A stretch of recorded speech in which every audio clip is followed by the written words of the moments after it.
여러분 반갑습니다. 오늘도 새벽 돌베개에 나오신 모든 성도님들을 주님의 이름으로 환영합니다. 주의 은혜로 우리 모두가 또 이렇게 하루를 살아갈 수 있게 되었는데요. 오늘도 하나님이 주시는 역대상 말씀 함께 묵상하고 또 묵상한 말씀으로 이 하루도 잘 살아가는 우리 모두가 되기를 바랍니다. 오늘 우리에게 주시는 하나님의 말씀은 역대상 8장 33절로 35절까지의 말씀과 40절의 말씀입니다. 넬은 기스를 낳고 기스는 사울을 낳고 사울은 요나단과 말기수아와 아비나답과 에스바알을 낳았다. 요나단의 아들은 무립바알이며 무립바알은 미가를 낳았다. 미가의 아들들은 비돈과 멜렉과 다레아와 아하스이다. 울람의 아들은 활을 잘 쏘는 용감한 군사들인데 아들과 손자가 많아서 모두 150명이나 되었다. 이들이 모두 베냐민의 자손이다. 아멘. 오늘은 역대상 8장의 말씀을 갖고 하나님은 우리가 두 발 딛고 설 땅입니다. 하나님은 우리가 두 발 딛고 설 땅입니다. 라는 제목으로 함께 하나님 말씀을 나누도록 하겠습니다. 역대상 2장부터 이어져 온 이스라엘의 족보 이야기는 오늘 본문 8장으로 끝나게 됩니다. 아주 많은 분량을 갖고 족보를 기록하고 있는 것이지요. 역대상의 족보 이야기는 유다 지파와 다윗 왕의 가계에 대한 기록으로 시작됩니다. 그리고 그 족보 이야기의 마무리는 베냐민 지파와 사울 왕의 계보로 기록이 됩니다. 맨 앞과 맨 뒤를 이스라엘의 가장 대표적인 두 지파와 주요 인물인 다윗과 또 사울을 배치하면서 그 중간에 있는 모든 지파들을 하나로 묶는 역할을 맨 앞에 기록된 유다 지파와 다윗, 또 맨 뒤에 기록된 베냐민 지파와 사울이 감당합니다. 특별히 오늘 본문의 베냐민 지파의 시조인 베냐민은 야곱의 막내 아들로 매우 작은 지파입니다. 그러나 베냐민 지파에서 이스라엘을 이끌 첫 번째 왕인 사울 왕이 나오게 되지요. 막내이기도 하고 또한 작은 지파이지만 가장 중요한 역할을 감당했고 이스라엘의 첫 번째 왕이 배출되는 그런 지파가 됩니다. 이는 가장 처음에 기록된 강력한 지파인 유다 지파와 또 가장 위대한 왕인 다윗 왕과 평행을 이룹니다. 이처럼 유다 지파와 베냐민 지파는 족보 이야기의 맨 앞과 맨 뒤에 배치되어서 족보 이야기의 무대를 제공합니다. 그리고 또한 포로 귀한 자들에게 한 가지 메시지를 전해주게 되는데 그것은 그들이 하나님의 자녀로서의 정통성 안에 있음을 다시 상기시키는 것입니다. 제 개인적으로 어렸을 적에 집에 족보가 있었습니다. 어느 날 할아버지께서 검은색 표지에 두꺼운 검은색 표지에 책들을 약 한 33권 정도를 가지고 오셨습니다. 할아버지의 설명으로 제 이름이 적힌 부분을 찾아서 제 32권이었는데 그것을 펴서 세로로 적힌 한자 가운데 제 이름을 찾았던 기억이 있습니다. 그리고는 가장 첫 번째 책인 제 1권을 펴서 지금은 기억도 나지 않는 시조를 찾아서 보았던 적이 있습니다. 그 이름도 기억나지 않지만 그때 제가 32권의 빼곡히 적힌 이름을 가진 조상들 뒤에 이렇게 태어났다는 생각에 조금은 신기한 마음이 들었던 어릴 적 기억이 있습니다. 그런데 오늘 우리가 함께 묵상하고 있는 역대상 말씀도 이런 분위기인 것이죠.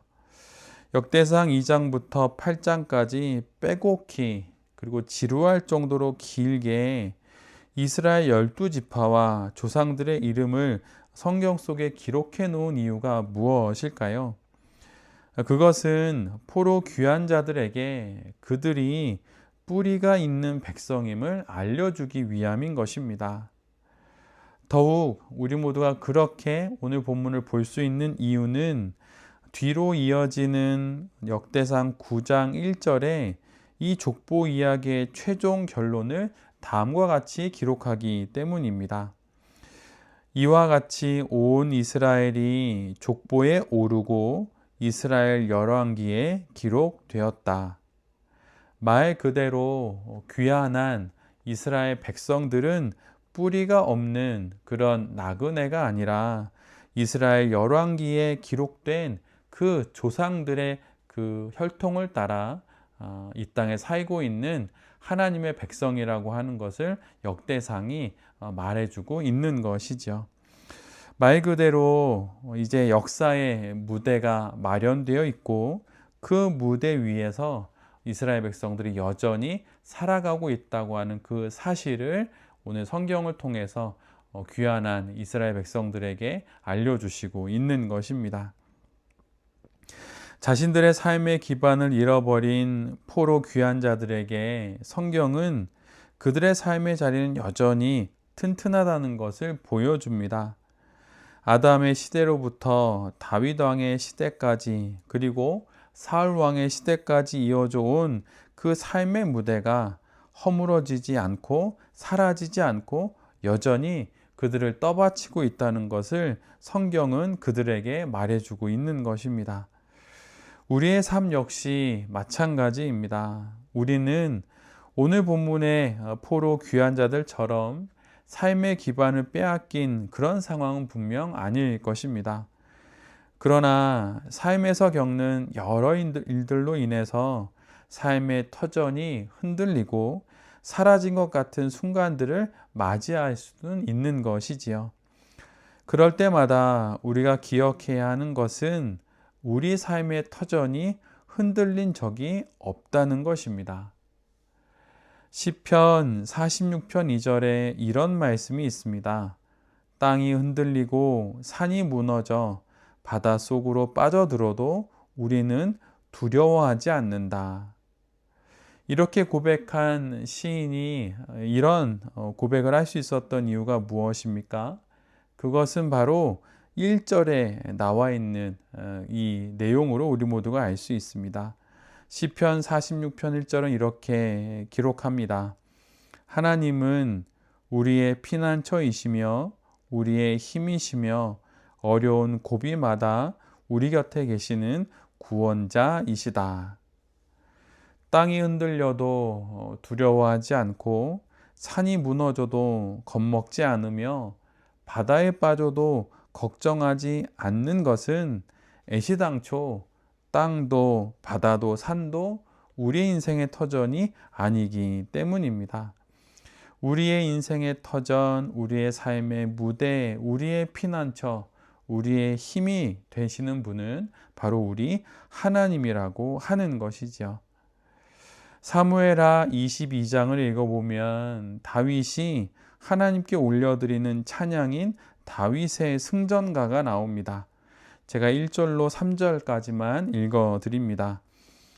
주님께서 다윗을 그의 모든 원수의 손과 사울의 손에서 건져주실 때에 다윗이 이 노래로 주님께 아뢰었다.